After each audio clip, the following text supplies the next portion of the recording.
ಗುರು ಪೂರ್ಣಿಮೆಯ ಅಂಗವಾಗಿ ಕೆಆರ್ಪೇಟೆ ಪಟ್ಟಣದ ಬಿಜೆಎಸ್ ಸಮೂಹ ಶಿಕ್ಷಣ ಸಂಸ್ಥೆ ಆವರಣದಲ್ಲಿ ಯುಗ ಯೋಗಿ ಪದ್ಮಭೂಷಣ ತ್ರಿವಿಧ ದಾಸೋಹಿ ಬೈರ ವೈಕ್ಯ ಡಾಕ್ಟರ್ ಬಾಲಗಂಗಾಧರನಾಥ ಸ್ವಾಮೀಜಿರವರ ಪುತ್ಥಳಿಗೆ ಅಭಿಷೇಕ, ಪಟ್ಟಾಭಿಷೇಕ ಹಾಗೂ ಪೂಜೆ ಪುರಸ್ಕಾರಗಳು ಶ್ರದ್ಧಾಭಕ್ತಿಯಿಂದ ನಡೆದವು.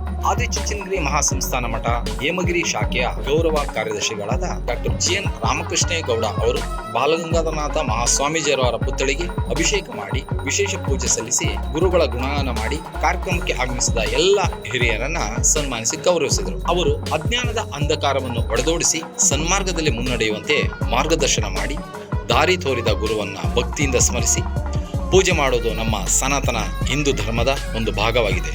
ಇಂದು ಗುರುಪೂರ್ಣಿಮೆಯ ಪುಣ್ಯ ದಿನವಾಗಿರುವುದರಿಂದ ಗುರುಗಳ ನಾಮಸ್ಮರಣೆ ಮಾಡಿ ಅವರು ತೋರಿದ ದಾರಿಯಲ್ಲಿ ಸಾಗುವುದಲ್ಲದೆ ಇನ್ನೂ ಹೆಚ್ಚಿನ ಜನಪರವಾದ ಸೇವೆ ಮಾಡುವ ಶಕ್ತಿ ನೀಡುವಂತೆ ಗುರುವಿನಲ್ಲಿ ಪ್ರಾರ್ಥಿಸಿ ಸಮಾಜಮುಖಿಯಾಗಿ ಹೆಜ್ಜೆ ಹಾಕಲು ಇಂದು ಪ್ರಶಸ್ತವಾದ ದಿನವಾಗಿದೆ ಎಂದು ನುಡಿದರು. ಹಾಗೆ ಸಮಾಜದಲ್ಲಿ ಹಲವಾರು ವ್ಯಕ್ತಿಗಳು ಗಣ್ಯರು ಅವರುಗಳನ್ನು ಸನ್ಮಾನಿಸಿದರು. ಸಮಾಜ ಸೇವಕ ಹಾಗೂ ರಾಜ್ಯ RTO ಅಧಿಕಾರಿಗಳ ಸಂಘದ ಅಧ್ಯಕ್ಷ ಮಲ್ಲಿಕಾರ್ಜುನ್, ವಕೀಲ ಬೆಟ್ಟಂಗೆರೆ ಬಿ ನಾಗೇಶ್ ಹಾಗೂ ಇನ್ನಿತರರು ಭಾಗವಹಿಸಿದ್ದರು. ಹಾಗೆ ವಿದ್ಯಾರ್ಥಿಗಳು ಕೂಡ ಭಾಗವಹಿಸಿ ಸದ್ಗುರುವಿನ ಕೃಪೆಗೆ ಪಾತ್ರರಾಗಿದ್ದಾರೆ.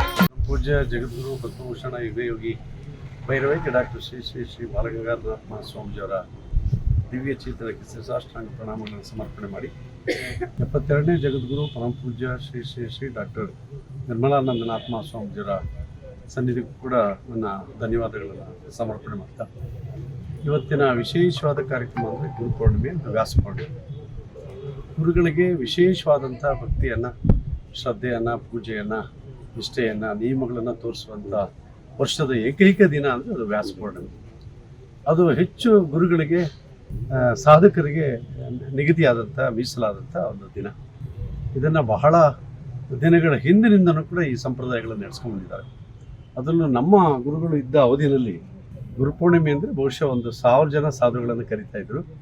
ಅವ್ರಿಗೆಲ್ಲ ವಿಶೇಷವಾದ ಪೂಜೆ ಮಾಡ್ತಿದ್ರು. ಮಂಡಲ ಪೂಜೆ ಅಂತೇಳಿ ಅದು ಭಾಳ ವಿಶೇಷವಾಗಿದೆ.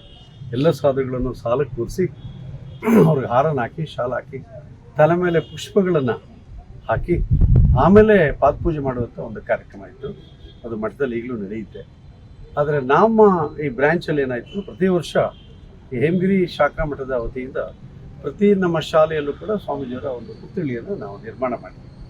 ಹಾಗಾಗಿ ವರ್ಷಕ್ಕೆ ಒಂದ್ಸರಿನಾದರೂ ಗುರುಗಳ ಪುತ್ಥಳಿಗೆ ವಿಶೇಷವಾದಂಥ ಅಭಿಷೇಕ, ಪೂಜೆ ಇತ್ಯಾದಿಗಳು ಮಾಡೋದ್ರ ಮುಖಾಂತರ ಗುರುಗಳ ಸ್ಮರಣೆಯನ್ನು ಮಾಡುವಂಥ ಈ ಒಂದು ಪುಣ್ಯ ದಿನವನ್ನಾಗಿ ನಾವು ಆಯ್ಕೆ ಮಾಡ್ಕೊಂಡಿದ್ವಿ.